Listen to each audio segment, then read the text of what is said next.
Assalamualaikum warahmatullahi wabarakatuh. Perkenalkan nama saya Alia Hamzah Panggabean. Saya dari kelas KPIA semester 4 dengan NIM 0101211001. Di sini saya akan mempresentasikan hadis tematik atau hadis maudhu'i.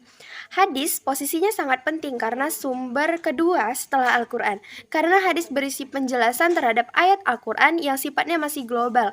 Dan hadis dapat menetapkan hukum yang belum ada di dalam Al-Quran atau dijelaskan di dalam Al-Quran. Lalu apa sih hadis itu? Secara harfiah, hadis diartikan sebagai perkataan atau percakapan, sedangkan dalam istilah Islam, hadis dikenal sebagai catatan pernyataan dari tingkah laku Nabi Muhammad SAW.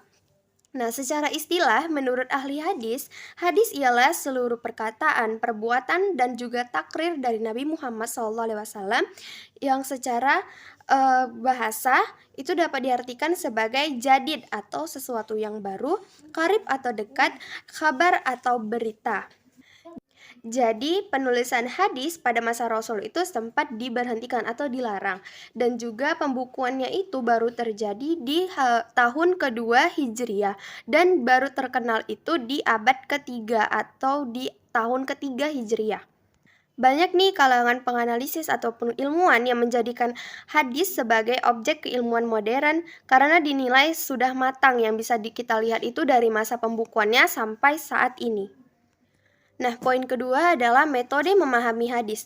Dari buku Arifuddin Ahmad, dalam memahami hadis diartikan sebagai teknik interpretasi yang dibagi menjadi pemahaman secara abstrak, pemahaman deskripsi, dan juga memahami sebuah teks sebagai sisipan dari teks-teks lain.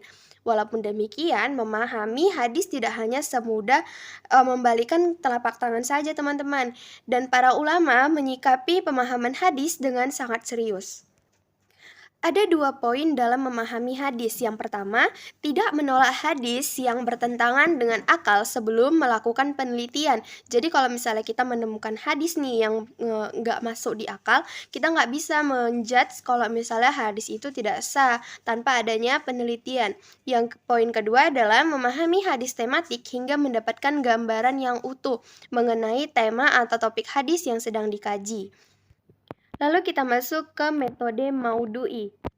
Metode maudhu'i ialah menyatukan hadis-hadis yang terpisah dalam kitab hadis yang mempunyai tema yang sama lalu disusun dengan sebab tertentu dan pengkajian tertentu. Secara metodologis, metode maudhu'i merupakan bagian dari pengembangan ikhtilaf al-hadis. Namun metode maudhu'i ini itu melibatkan tema yang berkaitan dengan hadis yang akan dibahas. Jika ikhtilaf itu penyelesaian hadis hanya pada kasus-kasus yang mempunyai perbedaan makna. Nah, kalau dibandingkan itu sebenarnya metode maudhu'i lebih luas daripada ikhtilaf. Lalu bagaimana sih penjelasan para ahli terhadap hadis maudhu'i? Nah, menurut Mustafa Muslim sendiri, menurut dia hadis maudhu'i adalah meletakkan sesuatu pada suatu tempat, sedangkan Al-Farmawi berpendapat bahwasannya hadis maudhu'i adalah mengumpulkan hadis dengan tema yang sama lalu disusun dengan asbab al-wurud dan pemahaman yang disertai penjelasan dan juga penafsirannya. Sedangkan menurut Arifuddin Ahmad, metode maudhu'i adalah pengkajian hadis berdasarkan tema yang dipermasalahkan secara ontologi, epistemologi, dan juga aksiologi.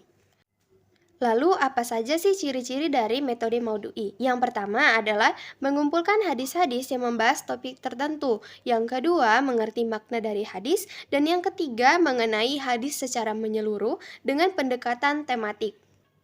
Lalu bagaimana unsur-unsur metode maudhu'i? Di sini ada 4 poin. Yang pertama, menetapkan tema yang akan dikaji. Yang kedua, menyatukan hadis-hadis dengan tema yang sama. Yang ketiga, melaksanakan pengkajian sesuai tema yang diangkat. Dan yang keempat, menentukan salah satu aspek ontologis, epistemologis, dan aksiologis yang berkaitan dengan tema yang diangkat. Lalu, langkah-langkah pengkajian hadis dengan metode maudhu'i. Yang pertama, memilih hadis yang akan dikaji. Yang kedua, menghimpun data hadis yang saling berkaitan dengan tema baik secara lafaz maupun makna.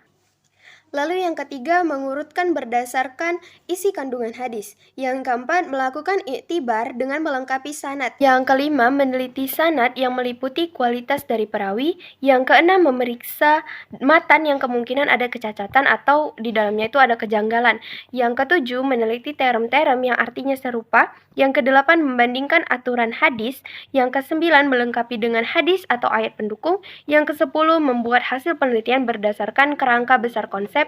Dan yang terakhir, membuat kesimpulan dari argumentasi ilmiah. Lalu kelebihan dan juga kekurangan dari hadis maudhu'i. Kelebihannya yang pertama adalah banyak keragaman pelafalannya. Ada hadis tertentu yang teksnya itu pendek. Yang ketiga, merekam latar belakang sejarah atau asbab wurud al-hadis.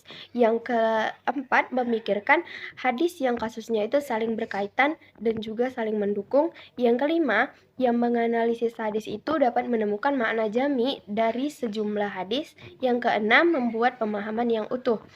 Sedangkan kekurangannya itu isi hadisnya yang berbeda karena mungkin Rasul menyampaikan hadisnya itu di lain waktu dan juga di tempat yang berbeda.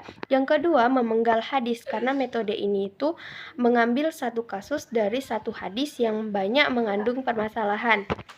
Nah, demikianlah presentasi dari saya. Lebih dan kurangnya saya mohon maaf. Wabillahi taufiq wal hidayah. Wassalamualaikum warahmatullahi wabarakatuh.